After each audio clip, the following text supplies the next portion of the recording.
Hi guys, Mrnewmobile here, please subscribe, followed by the bell.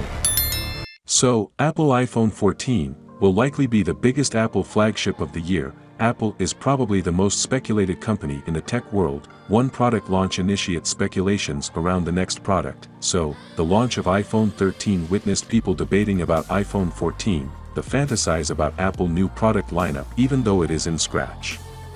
Now, it is speculated that Apple will launch 4 models of iPhone this year. It could be iPhone 14, iPhone 14 Max, iPhone 14 Pro and iPhone 14 Pro Max. It might ditch the mini version in 2022. Before that, the US-based trillion-dollar company will be launching the 3rd generation of affordable iPhone SE 3 2022. Rumors also say that Apple might launch affordable MacBook and iPad in 2022 as well. Ideally, being a new series, iPhone May 14th bring few changes to the hardware and designing. The most likely would be an addition of punch-hole display and getting away with notch display. The lens's resolution might see a change as well. People are speculating that Apple could use a 48MP lens.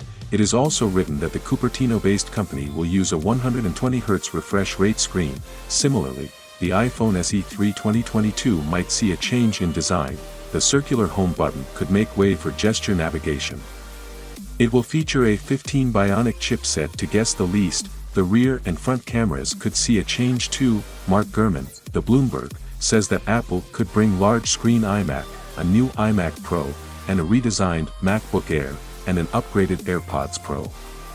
Along with these changes, it is believed to bring 3 new Apple Watches in the Series 8 with an SE and rugged versions. Brutal as these cuts are, they also tie in with similarly big cuts to iPhone trade-in prices which Apple made in November. Why is Apple slashing trade-in deals so significantly in short?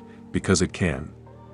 Sales of the iPhone 13 range are close to record-breaking and Apple is struggling to make enough to supply demand. Given the ongoing impact of the pandemic on manufacturing, it is worth pointing out that you will get far better prices for your old smartphone selling it on the likes eBay, Declutter and Swappa, though the simplicity of going direct to Apple holds appeal for many.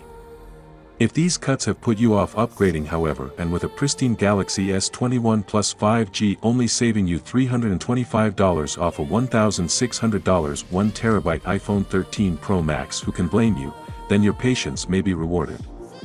Multiple leaks have shown the iPhone 14 range will receive major design upgrades, a big camera boost and make a radical feature change. That is it guys. Without being said, let me know your thought in the comment below, and if you are new here please subscribe, like the video, comment. Thanks for watching, see you on my next video. Peace out.